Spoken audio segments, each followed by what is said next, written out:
Hi, Angela. Thank you for joining me on the podcast. How are you doing? Good, thank you. It's nice to finally meet you. I'm kind of a bit in awe of you.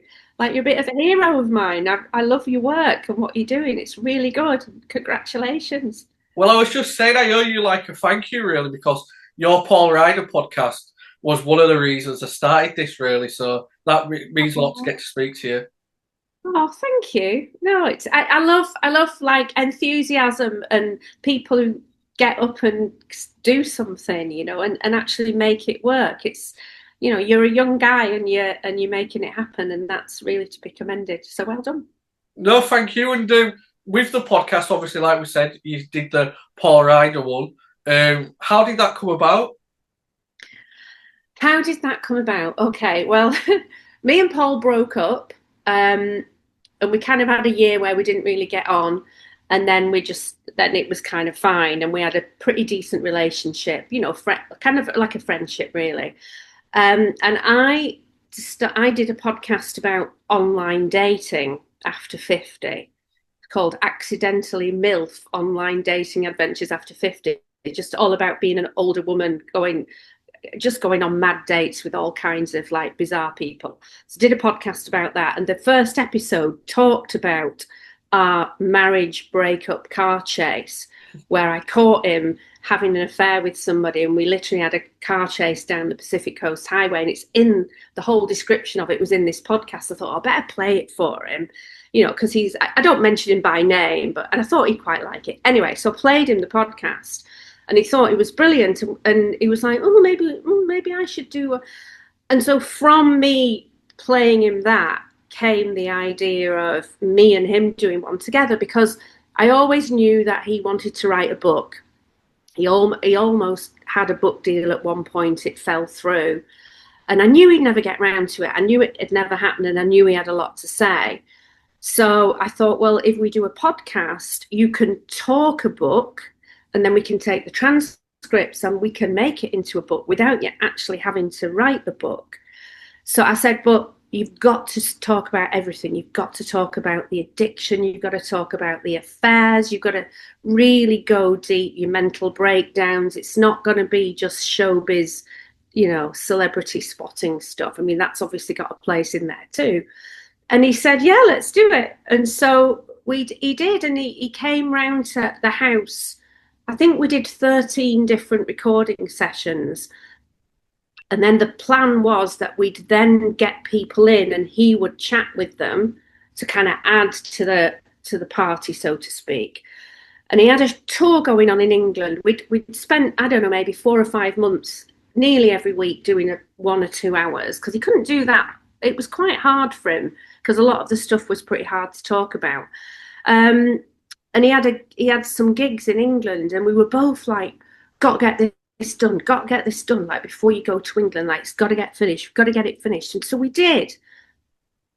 And then he just dropped dead 12 days later. It was like,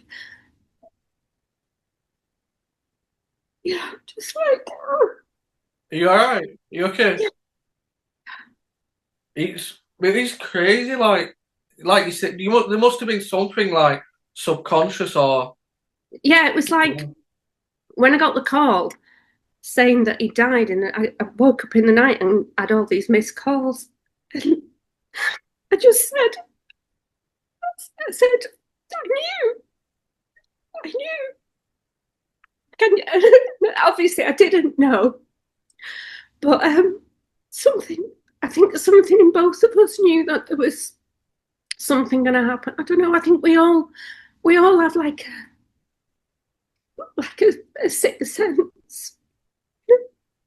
Sorry, Oh, I didn't. I didn't plan. I didn't plan on crying. no, it's okay. It's okay. We'll take your time. You're all right. Yeah. Sorry, I'm not being melodramatic. I promise. No, it's a hard Yeah, topic to like, talk. yeah, it was just really weird. It was like there was this massive like impetus to get it finished, and then the timing was just bizarre. So what I did, like the day that he died, before I knew, like the day he was gonna die, I was working on a trailer for the podcast, because I was working with this company in London who were interested in putting it out, and I was putting together all the best bits of it, and then I found out he died. I was like, I can't send this now because it's like it would seem like in really poor taste. Like he just died, and I'm sending this thing. So I literally sat on it for a year. But in that year, I contacted all the people that we talked about having on, and just did interviews myself with them, with a view to just dropping bits in to the chat, which is what I did. And then, so I think we did 20 episodes of the main series. And then everyone was just so into it that I decided to put out all of the interviews that I did, which were never, if you listen to them, you can tell it's not like meant to be listened to as like one stream of consciousness chat. It's like me trying to get bits, but I just thought it doesn't matter. Like it's so real because it, what, you know, I wasn't trying to like make it like a smooth flowing interview, but we just ended up putting I think we've got a few that have still not put out. Actually, there are a few I've not put out, but I think we did like 52 episodes altogether or something. And then it became like a cult thing. Every Sunday we'd go live on YouTube, and then we had what we call the Sunday Club, where with core people, there were about, I don't know, 25, 30 people that would all get online and everyone would chat, and people have made friendships out of that now. There's like we call it the Sunday Club. So it became kind of a thing, and I kind of miss that now. It was nice meeting up every Sunday online with everyone and everyone chit-chatting and whatever. So yeah, so there's still other stuff to come. There's the book still to be done. I have a draft of it, but it's not finished yet, and I've not even tried to get a publisher for it yet. And I know I need to hurry up because it's been 3 years now since he died. But there is a book coming, and there's some other bits of events coming that we're talking about, with lots of different ideas of what we can do in the future. So the whole project still has legs and won't ever kind of completely go away, I don't think. You know, there's a good legacy there, and I think there's a lot of things that people can learn and benefit from, you know, just the experience of him and the stuff that he talked about so honestly and openly, you know, mental illness, addiction, you know, all the crap stuff too that life throws at you. Well, know? You mentioned there like it's honest and open. I don't, like you even said as well, like I don't think he'd have opened up to anybody else really, would he, like he did with you? No, he wouldn't. I think he forgot. He forgot a lot of the time that he was being recorded, you know. But he didn't mind because he knew that I wasn't going to stitch him up, you know. Like, obviously, I wasn't going to stitch him up. There wasn't really anything to stitch up anyway. But, like, he knew that he was in safe hands. And also, I said to him, when it's finished, I'll run it by you. And if there's anything you want to take out, I will. But obviously, I never got to do that. So I hope he doesn't mind all the bits that I left in. Do you think, like, if you hadn't done it before he died, and then obviously after he died, do you think you still would have done the interviews with the other people? Yeah, I think so. He wasn't. I think he wanted me to do the interviews. Really, like I think it worked out fine. Like he's not an interviewer really. He would have just kind of chatted along with them. It would have been a nice dynamic, I think. And I think if he'd still been alive, maybe some other people would have. I mean, there's only a couple that didn't want to. 2 or 3 didn't want to do it, but most people said yes. Yeah. Was one of them Shaun, or did you not even bother? Yeah. I did.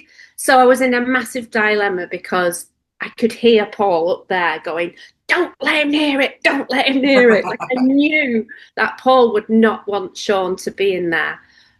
But my hope was that he would use this as an opportunity to go, you know what, he was my brother and I loved him. And yes, we had our ups and downs. Yes, we had our butting heads. But fundamentally, he's my brother, and we're reunited in death. You know, like but he didn't, and he did say do it, and I booked a crew twice, and then he cancelled on the last minute, and then he said he was busy, and I just said, you know what, it's fine. If you're busy, you're fine. Let's, you know. So there wasn't like a big argument about it, but he clearly didn't want to do it, and he knows that I know a lot of stuff about him that he was probably worried that I would bring up. I think he was scared because I know where the body's buried, so to speak, hypothetically. Possibly it was that. I don't know. I don't know. But I'm really glad that he isn't involved, to be honest. I'm glad because Paul would not have wanted him to be involved, I don't think, and make himself look good in the process. But he might not have made himself look good. I don't know. I don't know. I don't know if you're aware of the song that he did with on the new Black Grape album Yeah. called In the Ground, What do you which I think just of that? thought, oh my God. I mean, I decided to not say at the time. I decided to not say anything about it because I didn't want to give it any more oxygen. But what do I think of that? I think that it is an indication of the fact that Shaun is very traumatized and upset by Paul's death, and the only way he knows how to express that is by expressing it in a contrary way. I think he just doesn't know how to really process grief or sadness and feelings, and that's the only like. Obviously, it's affected him. Otherwise, he wouldn't have bothered to write a song, and to write a song with such vile words that can only upset his kid, like his four kids and his mother and his family. Like it's just such an ill adv I mean, what he was thinking, I don't know. What he was hoping to achieve by that, I really don't know. But I'm choosing to interpret it as it's it's the only way he knows how to express himself when he's feeling strong emotions and he can't process them. I cannot believe that that he had such a vitriol, really, and that I just don't accept that. Knowing what I know about their relationship, I don't accept that that was really what that's really his stance on it at all. It was a tough listen, wasn't it? It was like really, like, I don't even know, it was just weird, really. Well, first of all, it was a crap song, and the lyrics weren't even clever. Like, if you're going to write a diss track on somebody, at least make it clever. And it was just like ridiculous. It wasn't even a good piece of art, was it? Like No, no. It was just, it the words were just like, is that the best you can come up with? I it don't sort know. of come across as if it was something to make a story out of, do you know what I mean? Like in the press or something, like Shaun writes. But I don't know, just because the lyrics were, it was obvious what he was saying. Like you say, maybe it was contradictory, but the lyrics are there. It's not, do you know what I mean? It's not like he's trying to hide it. There was one thing that really pissed me off about it, and one of the lines was, "You'd sell me out for a penny in the pound" or something. And the exact opposite happened. Like the stuff Paul could have said that would have really sold him out and made him a lot of money, which he didn't do. And Shaun's making money by making a diss track about Paul when he's dead. Like, duh.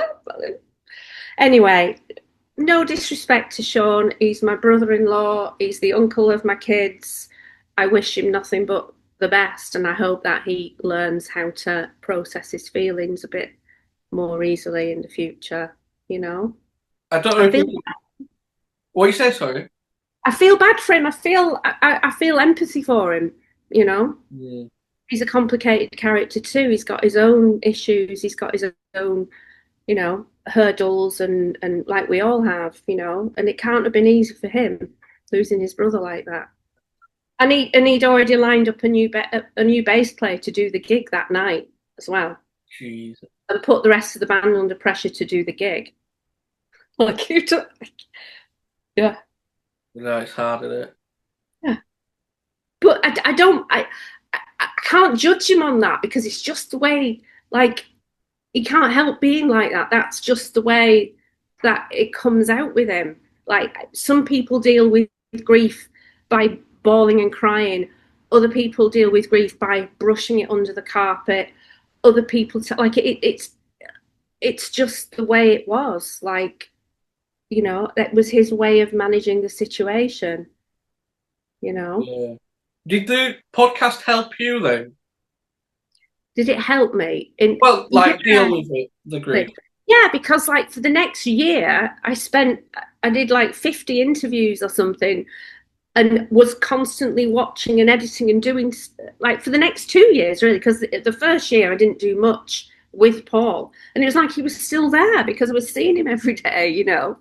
So it did, and it was just so nice that, like, it was completely, the whole thing was really cathartic because we mended our differences. We were laughing about the car chase down the Pacific Coast Highway in the, you know, like it's like we completely mended our relationship. Like there were no lingering resentments. There was no lingering bitterness on either side, and we were just good with each other. And clearly there was a relationship of trust there. So I mean, it was kind of poetic, really, if you look at it in a certain way. You know, like it's like the perfect end, I guess. You know, Yeah. like if he died before we'd done it, there would have been loose ends that would never have been able to have been tied up. Whereas the loose ends are tied up now. I don't want to upset you or anything, but 12 days, it's crazy how it just. It was just, I know, it was bonkers, bonkers, unbelievable. What was he And then like that? What was he like that last day then? Was he just normal, his normal self? Paul was never the picture of health. Let's be honest. Paul was not the healthiest man in the world. He would take a taxi to cross the street. You know what I mean? He didn't like exercise. He was on diabetes medication. He smoked like a trooper. Um, but it wasn't that, like, nobody expected him to drop dead overnight like he did. I know he'd had the COVID booster 3 weeks before and flown to England. Um, I can't help but suspect that there's some potential connection with that. The the coroner said it was diabetes and heart disease, but you don't die of heart. You manage heart disease, you manage diabetes. And the symptoms that he'd had the day that he died were more indicating to me potentially like a clot in his brain or something, because he'd got loss of hearing, and I think the paramedics even suspected that that's what it was. And terrible headache and being disorientated. Like, that's not a heart attack, is it? That's, I don't know. I don't know. I mean, nothing can bring him back. So it's only, you know, all guessology at this point what actually happened. But, you know, he was not the picture of health, but he certainly wasn't on death's door, you know. He was doing No. pretty well. He got all his teeth had been done. He had a new smile. Like, he was, yeah, he was feeling pretty good about his life. I think he had a lot of projects coming up and things. So, you know, he was kind of on the up and in a good place, really, in his life. You must be proud as well because that obviously that podcast is there forever now. For anybody to go back and look at, like, even future Happy Mondays fans or Paul Ryder fans, it's always going to be there. Yeah, and it's had nearly 1 million views and downloads now. Like, it's done for a niche podcast. It's done really, really well. It was #1 in the music podcast charts for a while in England and Ireland, and yeah, so it's done really, really well for him. People are still watching it on YouTube as well. So my other thoughts was to potentially make like a classic documentary from it. So instead of like having to watch 52 hours of stuff, I could try and condense it into a more kind of, you know, conventionally structured thing. So I might do that at some point in the future. We'll see. Yeah, definitely. After, like, obviously we know what's happened, is there a question you wish you'd have asked him? Oh, that's a good question.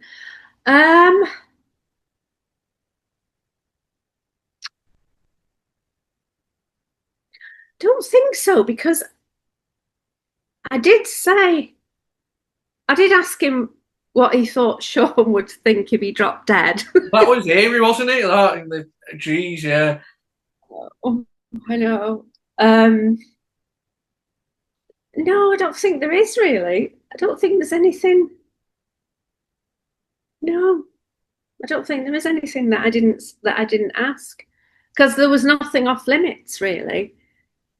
Did you learn a lot as well? And obviously you wanted closure on the Yeah, affairs and stuff, but did you learn a lot more than you thought you would? I did. I did. I learned quite a lot about the early days that I didn't know. And I'd been around the band in 1990 when I was working at MTV, and we went to Iceland. Um, so that was just before Pills and Thrills came out. It was when the Hallelujah EP was released in Europe. That's what they were promoting. So I had a snapshot of what was going on then, and then I saw him a couple of times after that. But then it was 9 years later when they got back together again, and I ended up back in his life. So it was nice to kind of have those gaps filled in a bit. And I had no idea. Well, I did know about his breakdowns, but he'd never spoken in quite such depth to me about it before. And a lot about the early days and his childhood. You know, like when you're in a relationship with someone, you don't really sit down and ask them all these questions. Things just pop up as you go along. So yeah, it was nice to sort of hear from, and it was nice to hear from like his mum as well, you know, and her talking about the childhood anecdotes and whatever. Yeah, no, I did. I learned a lot. I learned a lot. It was like upsetting. Obviously, the podcast was brilliant with the story, but with everything that was upsetting, his mum and Gazzy's mum were like the comedy duo, weren't they, in it? Well, I've been saying for years that they should have their own show, and I used to film them in Linda's kitchen. This was while Paul was still alive, because I was thinking they're just golden together. They're just such a good double act. And then it was after he died, I thought, oh, we get them together on this, and we do what I used to do with them in the kitchen and put it in, and it just really helped to lighten it, didn't it? Yeah. It helped to just in, like, what I wanted to do was like capture that northernness, you know, that kind of the royal family kind of vibe, you know, like, because that's so genuine and real. And that's obviously where the Mondays come from. And I think they just really help to encapsulate that. And, you know, them sprinkled throughout, it gives it the levity, and it gives it that kind of social indicator of what the world is there, you know. Like you said, there was a lot of heavy topics then, like, when you sprinkle it, it kind of doesn't stay too heavy too long. Yeah, yeah. Right, yeah. Because I think that the secret to something that's a good watch or a good listen is when your emotions are like catapulted up and down. So like 1 minute you're laughing and 1 minute you're gut wrenched. And I think there was a lot of gut wrenching stuff, a lot of shocking stuff, and they provided the levity, the bit of light relief, so that it's, you never kind of get bored. It's never all just on one level. You know, you're up and down, and you chuck other people in, and you mix it all up together. And I think that's what kind of kept people watching it, listening to it. I think that's like the genius of like Only Fools and Horses. They do that. Like, that's what would happen if there was a sad scene. There'd be that little bit of comedy and it'd uplift it. Yeah, and I think that is the secret to like successful telly, or whether it's film or factual stuff. I think that like manipulating the audience's emotions to like really feel like you're alive. I think that's when you've watched something, you feel like you've been on your own emotional roller coaster. It's very satisfying as a viewer or as a listener. Well, like we say with the heavy stuff, like there's times where you could tell he weren't comfortable, but I think for anybody else, they just left the room kind of thing, but you sort of kept him like, do you know what I mean? Yeah. I loved all the bits where like we'd stop recording and then we'd keep the mic on. And I remember once he went, "Take me back to Hemet. Take me back to that one horse town." Like, just, you know, oh, I need a fag and a piss. Like, just like those little bits, I think. And I think people love to feel like they're getting a bit of a sneaky peek behind the scenes. So it's not all just, okay, we're rolling, right.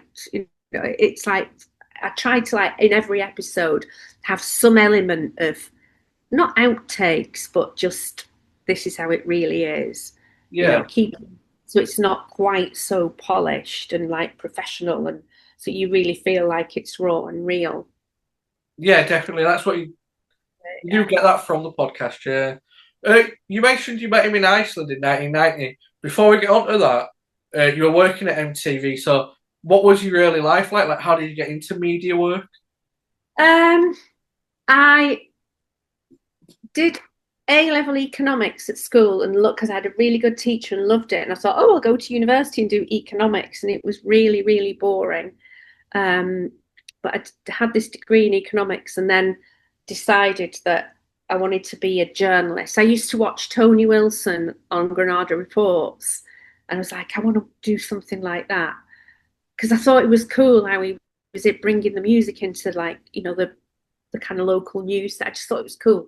So I did a postgraduate journalism course in London after my economics degree. And thanks to the economics degree, I got a job on a Channel 4 TV show called The Business Program, which was a really boring business program, but it gave me my first job in TV when I was 20. Um, and I did that for like a year and a half. And then I I went on, we were off air for the summer, and my boss knew someone who had a show in New York. So I went and worked in New York for the summer on this show as an intern type thing. And then they offered me a job as a field producer. I was 23 at the time, so I was kind of young. So I lived in New York for a year at 23. But it was the Wall Street Journal's TV show.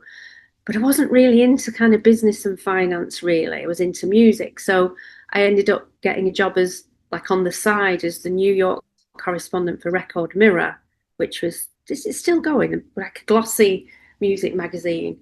A bit Yeah. like Smash Hits, but Hmm.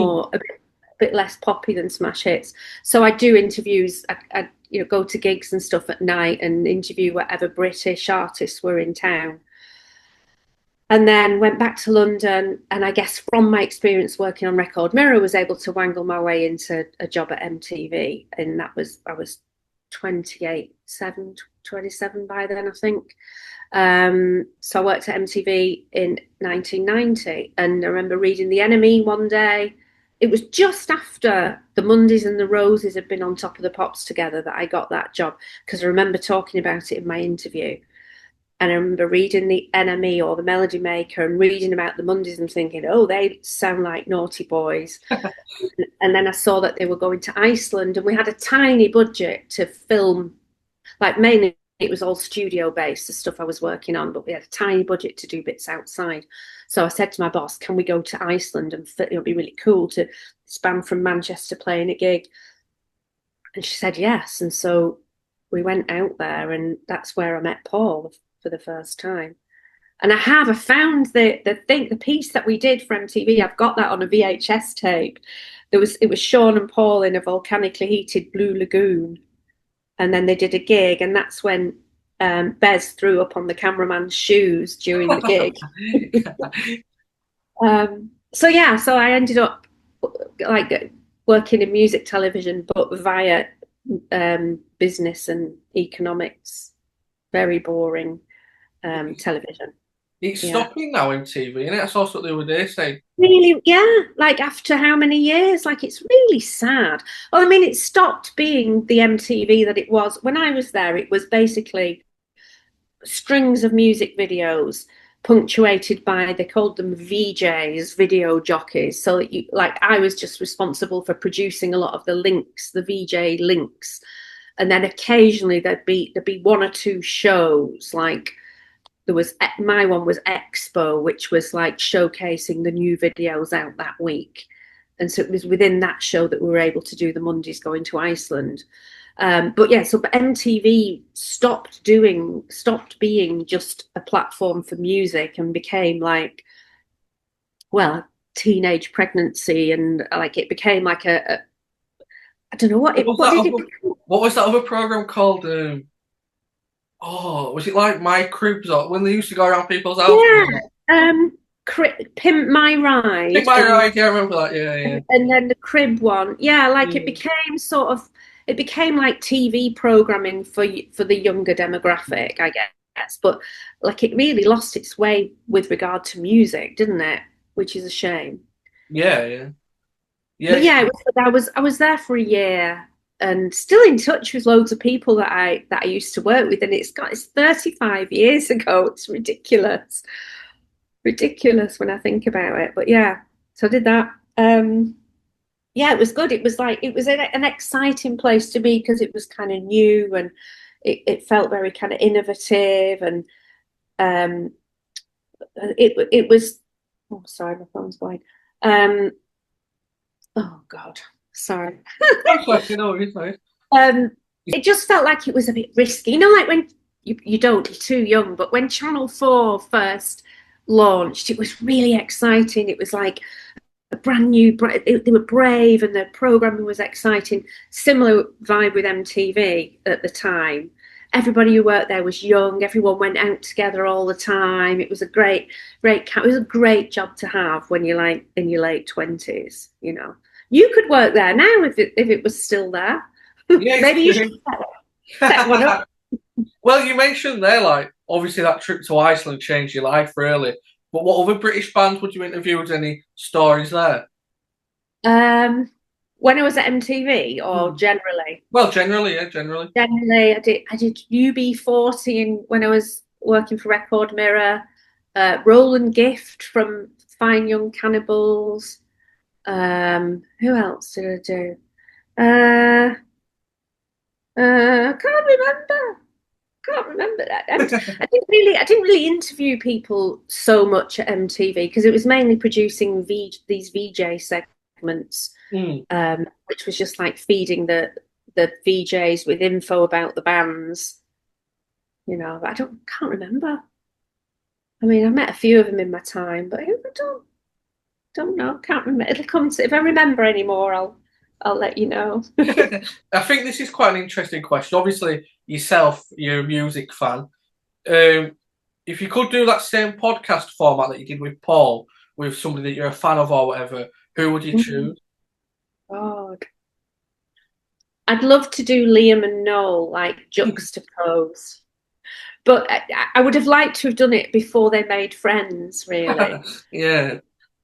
Somebody approached me actually and asked me to do that, um, but it was before they'd made friends, and I don't know.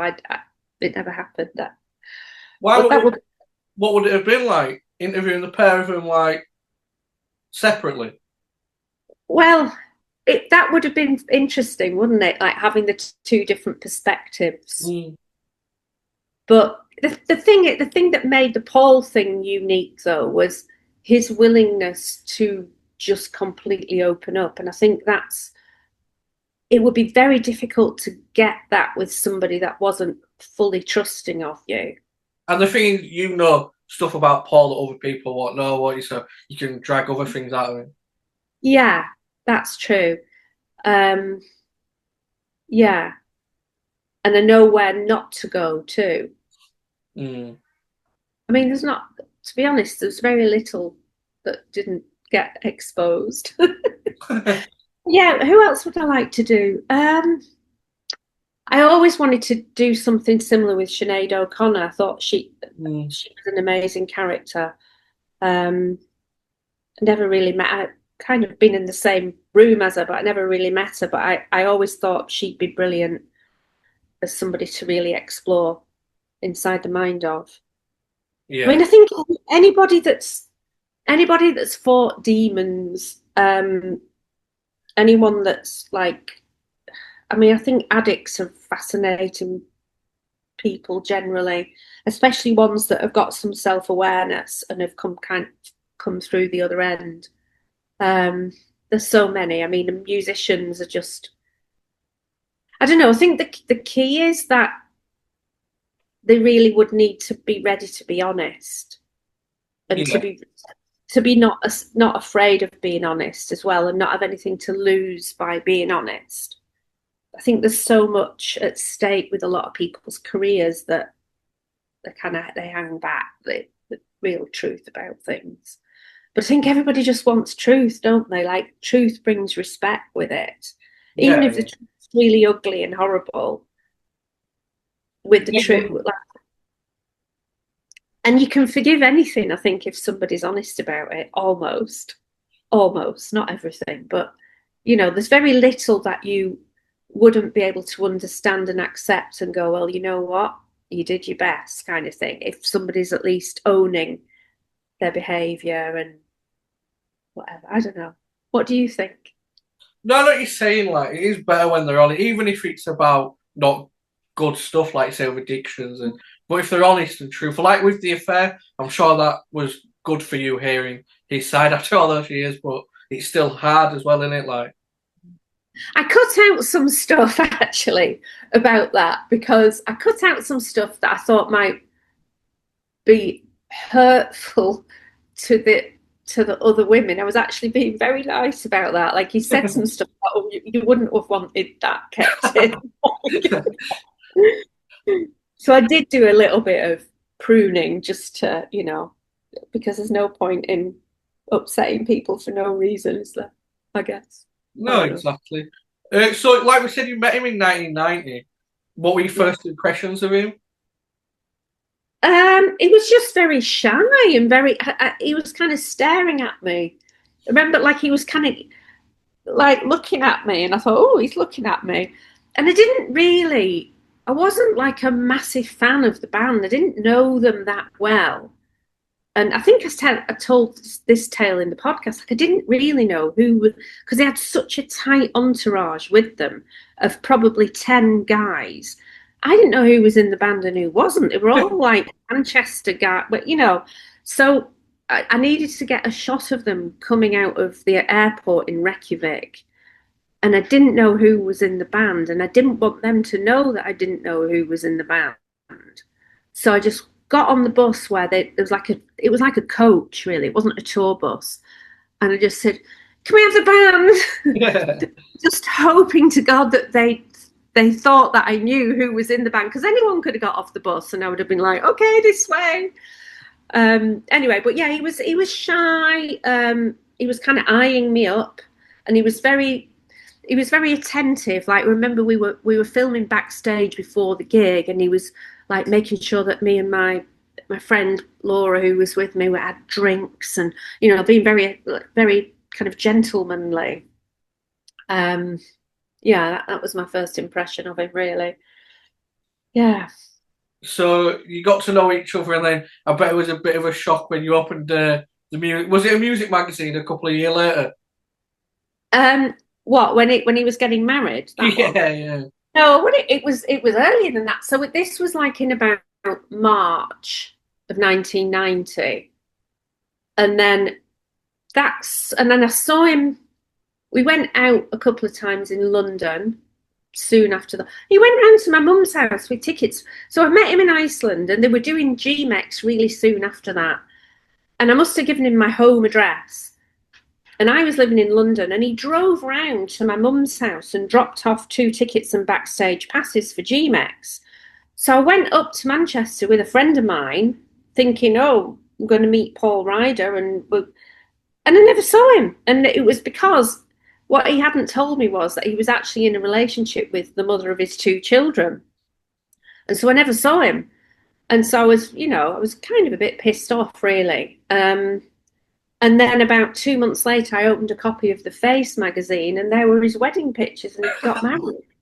Weirdly, I now live in the same town that he got married to this woman in Calabasas in near Los Angeles. Weird coincidence. So did you not see him then till 99 then? So in 1999, I'd set up a production company in London, and I read that the Mondays were reforming with the original lineup, and they were going to do a tour, and I thought, oh, that'd be a really good behind the scenes documentary. But the only phone number I had for the band, so they weren't on Factory anymore, I don't think. So the only number I had was their dad, Derek, who had been the tour manager at the time. 9 years, I still had his number in my book. So I rang his home phone number, left a message on the answering machine saying, oh, it's Angela, met you when I was at MTV, just wondering if you had a number for the new manager of whoever's managing the Mondays, because I like to do a documentary. And then Paul, I didn't know that Paul had moved back in with his mum and dad with his kids. So he phoned me back that night, and we were on the phone for about 4 hours chatting. It was like, oh, has it been 9 years? Yeah. And then And then after 4 hours, he's like, "What are you doing this weekend?" And I was going to Thailand because I was doing a series for Channel 4 called Bangkok Bound. He said, "What day did you go?" I said, "Saturday." He said, "Oh, well, can I come Friday?" I was like, "All right then."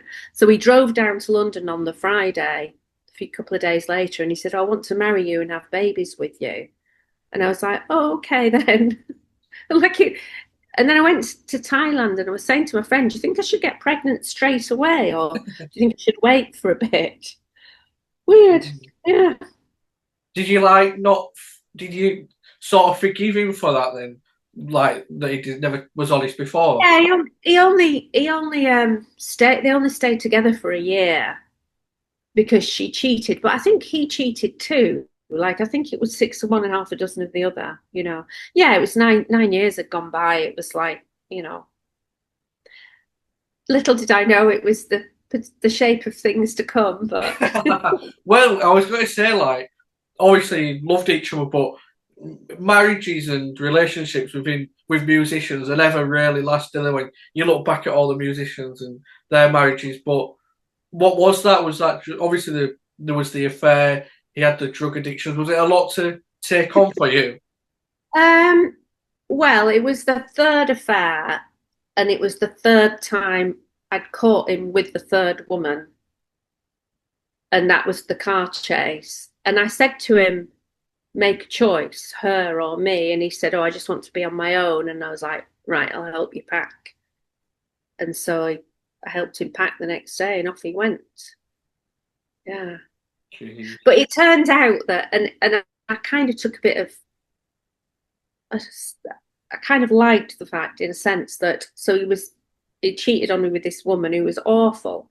Um, but he was also cheating on her with another woman in Manchester. So he had one in Manchester and one in LA for a year, and then they found out about each other and both broke up with him.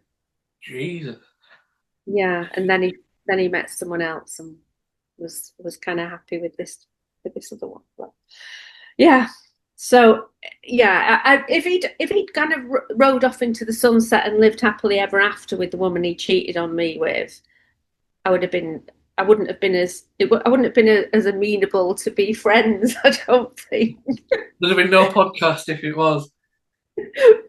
Probably not actually. What did you know the woman then, or was she just some random woman? It was a woman that he met at AA meetings. Ah, right. Jeez. What? Yeah. So, like, obviously, you have kids and you're at home. Sometimes he's on tour or in the studio. Is it hard for you, like, as a mother and a wife, when he's away and all and doing stuff?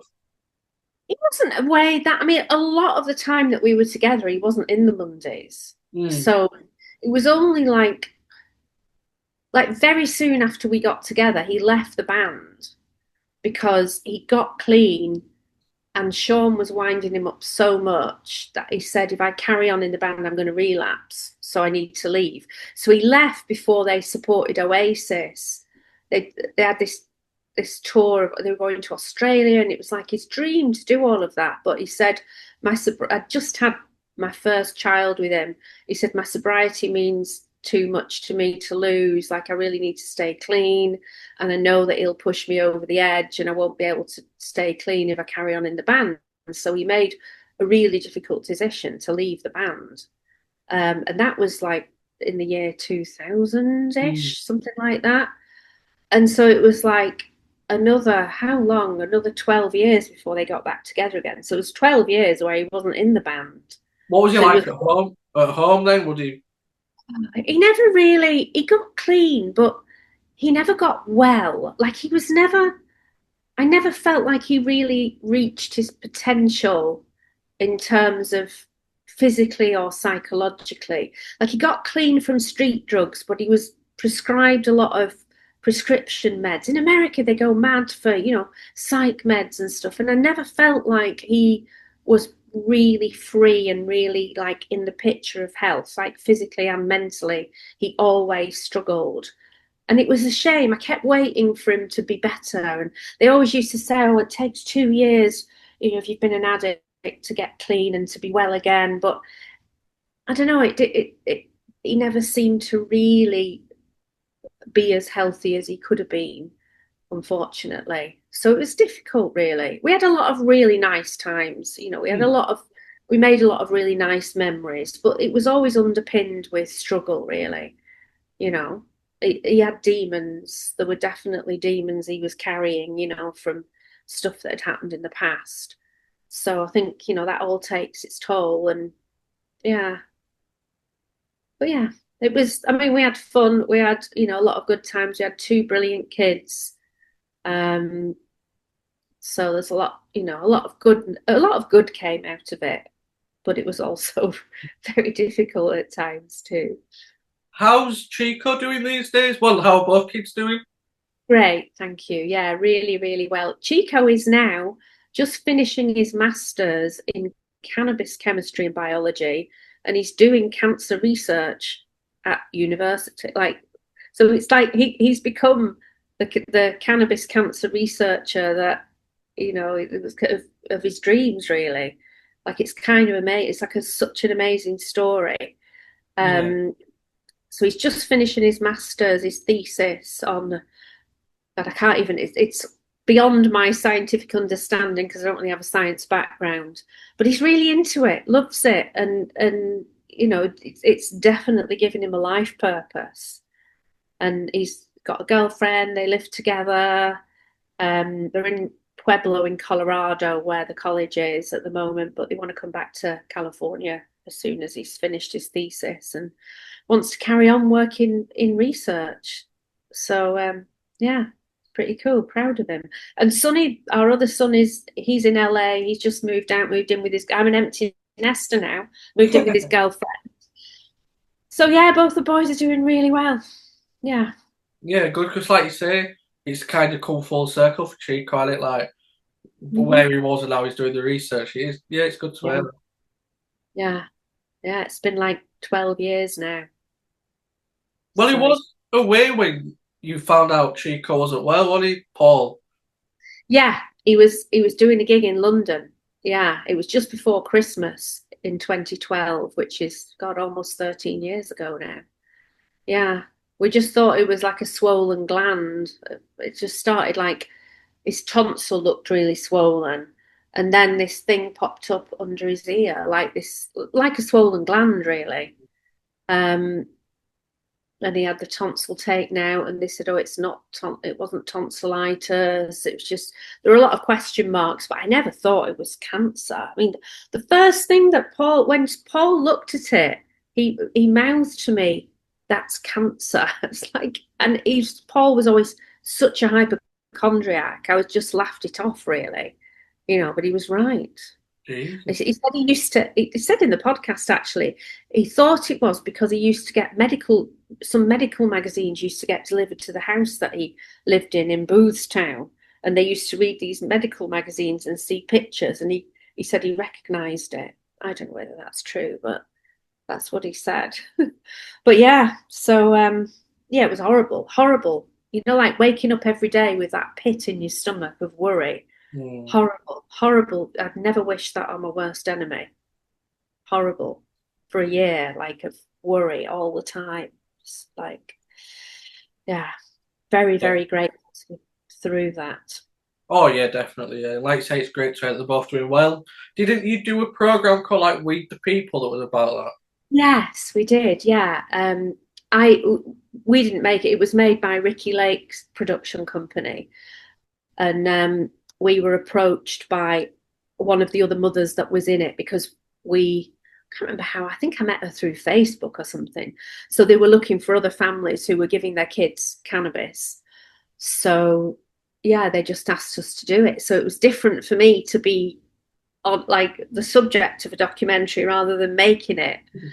But it was fine. Like it was, I kind of, I don't know, it gave me a bit of comfort. And they also linked us up with the best oil suppliers, like like incredible people. They're still really good friends to this day.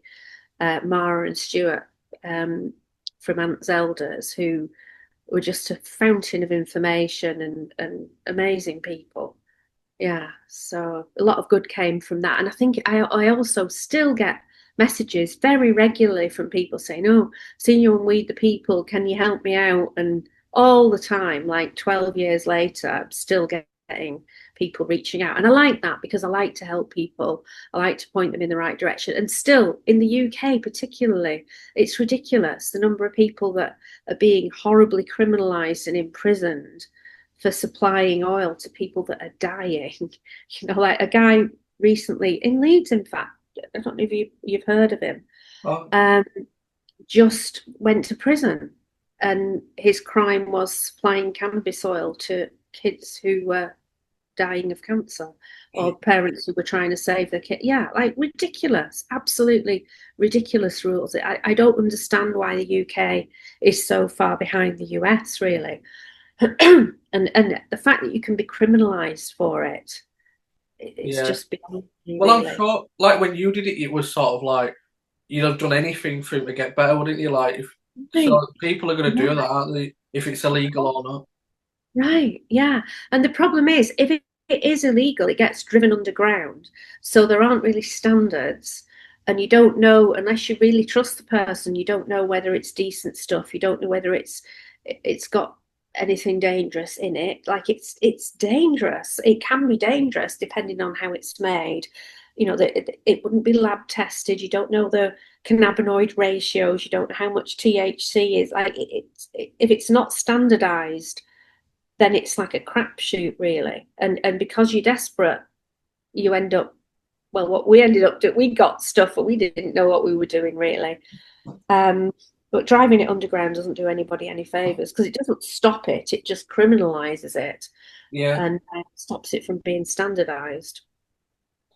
Do you believe in like natural medication and stuff like that? Then, like, Yeah, I do. I do. I don't believe, I would never tell anybody to not do conventional medicine, hmm, to just, a lot of people do tell people to ditch conventional medicine, but conventional medicine definitely helped Chico and helped kill those cancer cells.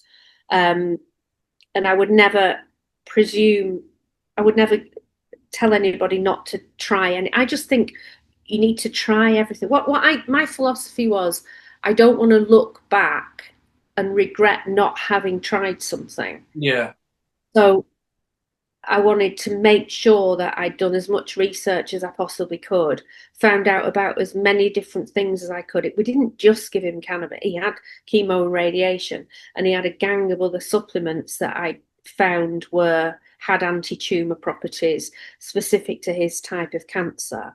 And it's hard to find that information, but you can go to like an integrative oncologist or a naturopath, and they often can help you with these things.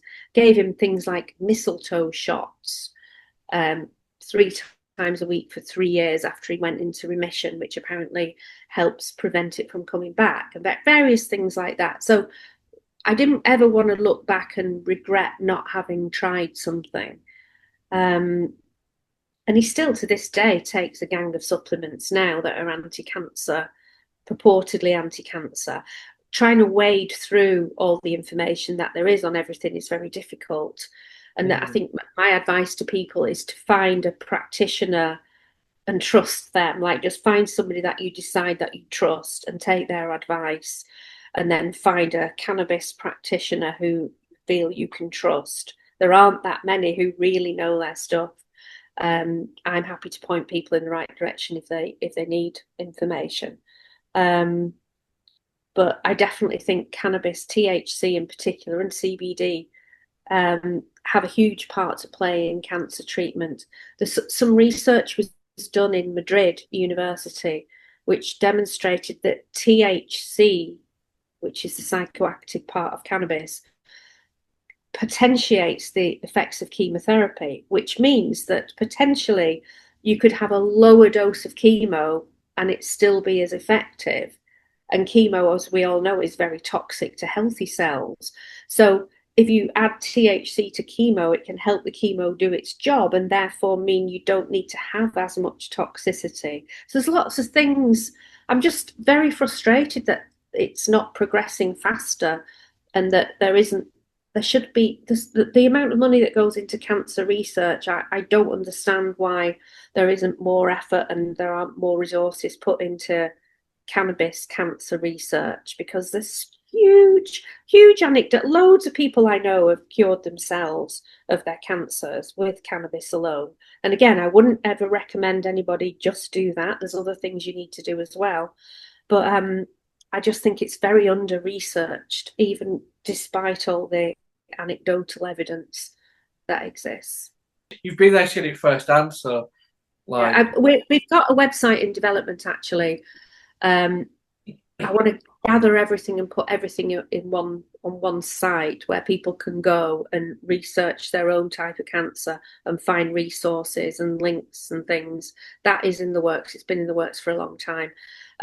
That will be ready soon, and we'll soon be launching that. That's just another little project that we've got going. yeah, good. When it's out and stuff, let me know and I'll share it. I will, thank you. Yeah. So with 2012, you mentioned the Mondays got back together. What was that like for you and Paul? In 2012, it was scary. It was really scary because Paul was in a fairly good, solid place mentally, and he knew he was going to be jumping back into the lion's den. So it was a scary position to be in. But Chico hadn't quite got sick at that point. But money was tight. Like it was kind of neat. He needed to do something, and he decided he would do it. So it was scary. I was excited for him though, because I always felt like he hadn't really got the Mondays out of his system. So it was exciting in one sense, but it was also scary as we didn't know how he was going to do and how Shaun was going to be and how the rest of the band were going to be. But it started off really, really well. It did start off very well. Yeah. Didn't end that way though, with them. Well, I mean, he carried on. He was still in the band, wasn't he, for the next 10 years till he died. But yeah, it didn't live up. The promises that were made. What I'll say is the promises that were made at the outset were not honoured on an ongoing basis. Like they were promised a certain thing at the beginning, and then that very quickly changed once everyone had been lured in. Ah, right, yeah. You know.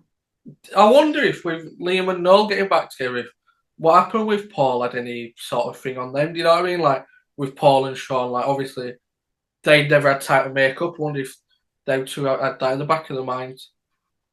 Maybe. I remember Paul having a conversation with Liam at a wedding once, and Liam was saying that the difference between him and Shaun's issues and Liam and Noel's was that there was heroin between Paul and Shaun. That was a factor in that, whereas they didn't have that going on in their battles. So I think that probably made it a lot easier for them somehow. But yeah, it was kind of interesting. I mean, maybe it did. Maybe it did have something to do with it. I don't know. I know Paul was friends with both of them. Mm. They had good relationships with them, and there was a lot of mutual respect between the two. So yeah, that was good. So obviously you split, and then what was your whole life like after that? Then with the split, was it like hard times for you? It was, yeah, it was. The first year was pretty tricky. We bickered a lot, and it was just like your classic. I mean, there weren't any like horrible child custody disputes or anything. I remember arguing over it. He used to collect Henry Hill paintings. Henry Hill, who was from Goodfellas. Oh yeah, I think yeah. the Goodfellas was based on, anyway, the real Henry Hill lived in Topanga near us and used to churn out these pictures and sell them on eBay for like $80, like cheap. And Paul used to buy, like we had about, I don't know, 10 or 12 of them. And I'd bought them, but Paul wanted them. So we had a tug of war over the Henry Hill paint. And he got some, the boys got some. So we had this, I remember big arguments over the Henry Hill paintings. That's my favourite film. That. Is it? Goodfellas. Yeah, yeah. Oh, yeah, Good yeah. film, He yeah. died though, and now they're much more expensive, the Mm. Henry Hills.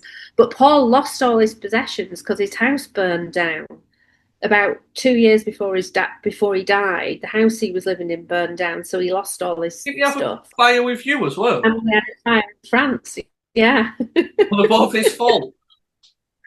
Well, no, the second one was an electrical issue, and the first one apparently was an electrical issue. I don't know. Who knows? But but yeah, so it was fine. I mean, we became cordial after a year or so. I mean, it was never that bad. I mean, I've heard word, and we didn't have a big like. We decided to just sort it out, which like I didn't take him to court and sue him for child support or anything because he never really had any money. Like he wasn't. I know everyone thinks that people in bands have got loads of money. Paul didn't have loads of money at all, so there's no point me like trying to sue him for anything on court. So we just decided we'd sort it between ourselves, and it was all very amicable, really. And it was nice to be amicable. And in the end, like we ended up being quite friendly, and even him and his girlfriend and her husband and kids all came for Christmas dinner. On Christmas. She was married to Andy Dick. I don't know if you've heard of him. A comedian. He's like a comedian, a comedy actor over here, and they all came round for Christmas dinner, and that was a bit bizarre, but yeah, it was fine. He kind of, I don't know, he was kind of kept to himself quite a bit. We didn't really see very much of him the first few years after he left, but he was kind of in his own little world, really. I bet it's better for your kids as well, though, that you went through it nicely with each other instead of a big fallout. Yeah. Definitely, definitely. Chico even helped me. He worked on the show um, for a while because we had funding at the beginning, and then the funding ran out, and so I was just trying to pull them together with Chico by the end. Um, the other kids, as far as I know, haven't watched them because they're not really ready yet to Mm. watch them. I think Sonny's watched the first one, but it's a bit, I don't know. They'll watch them in their own time, I guess. Yeah. Yeah, you don't think of the kids really, do you? Like how it, like with the podcast, I guess. It's like you say, it's in their own time, in it, like how they Yeah, deal with it. yeah, exactly. Yeah. And Paul said, I'm doing this for the grandchildren. At the end of the day, he's not saying stuff like there's nothing to hide, really. I think there's a lot to learn. There's lessons in there for Yeah. people, especially for his own kids, really. Have you You had know, people message then about like addiction and things from the podcast? I have a lot of people said it's given me hope.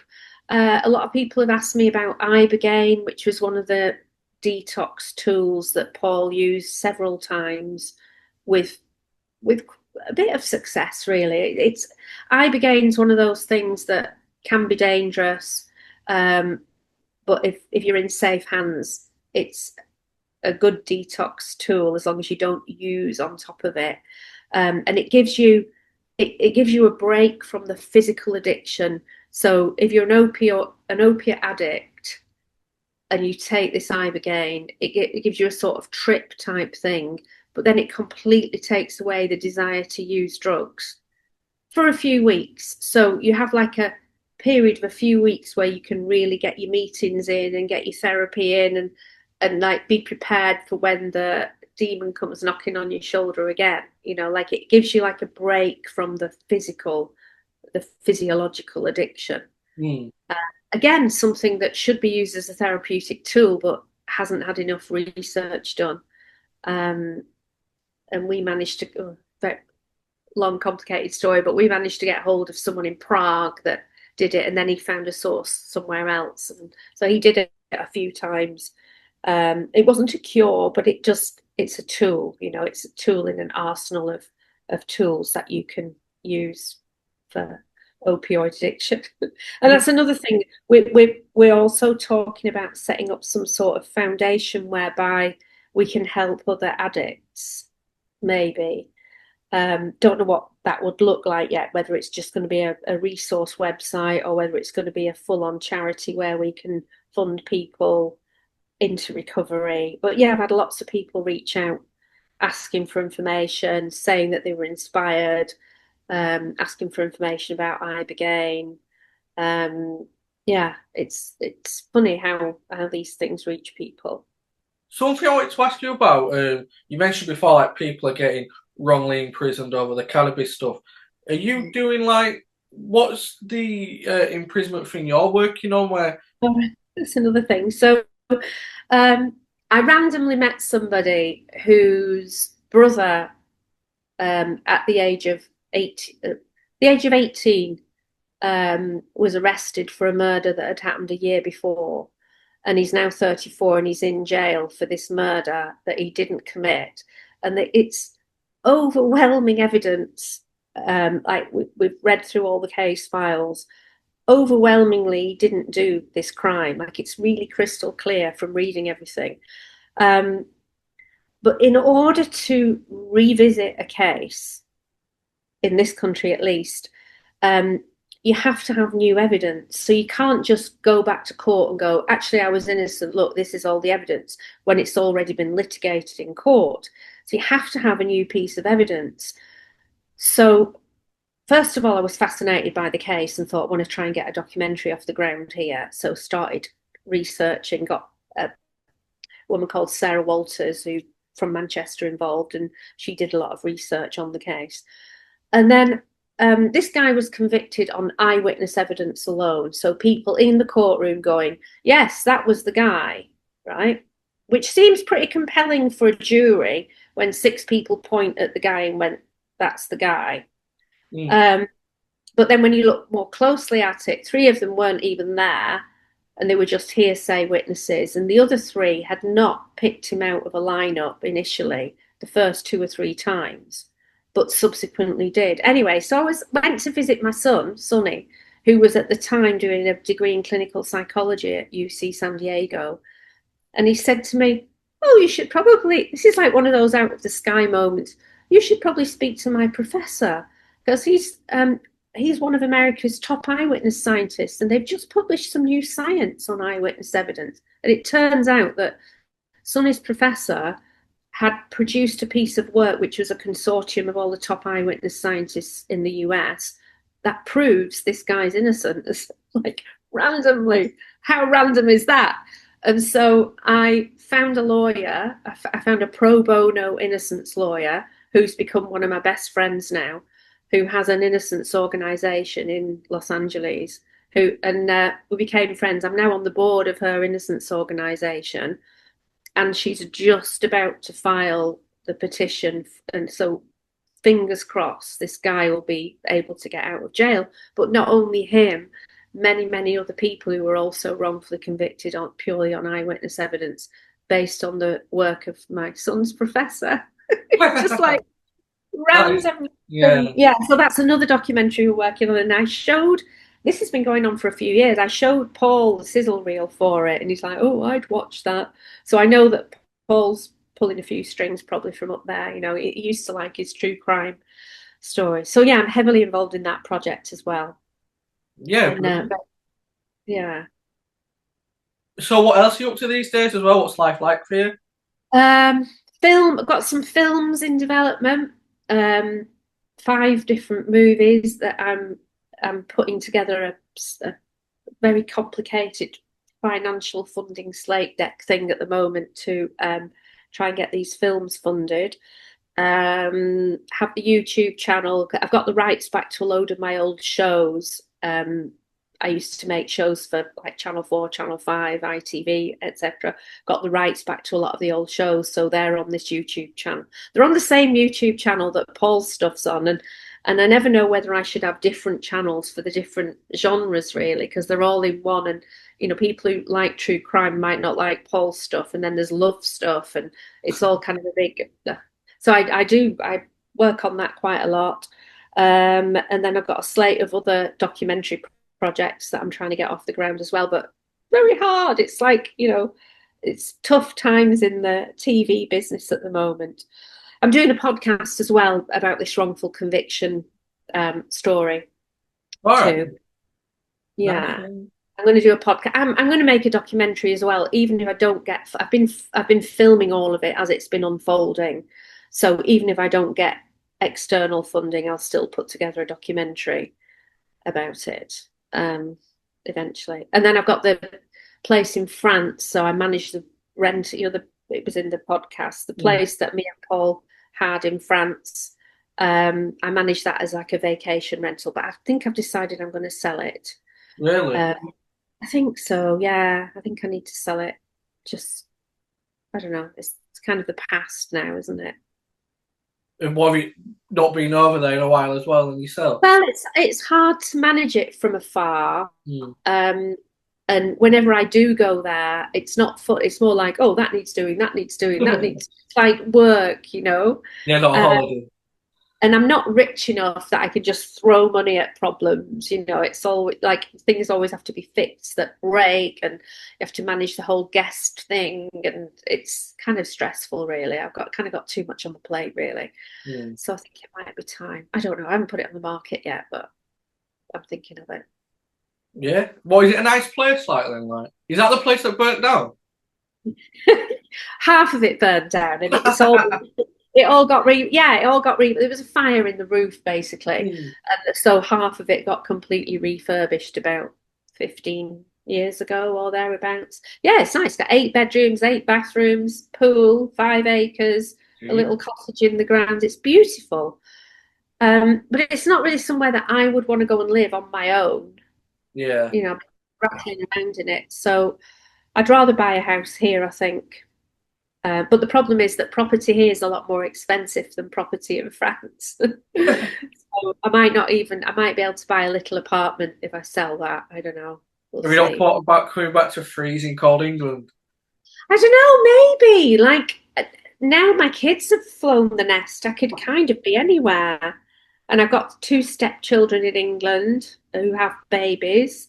So it'd be nice to be nearer to them. And I'm very close to Paul's mum as well.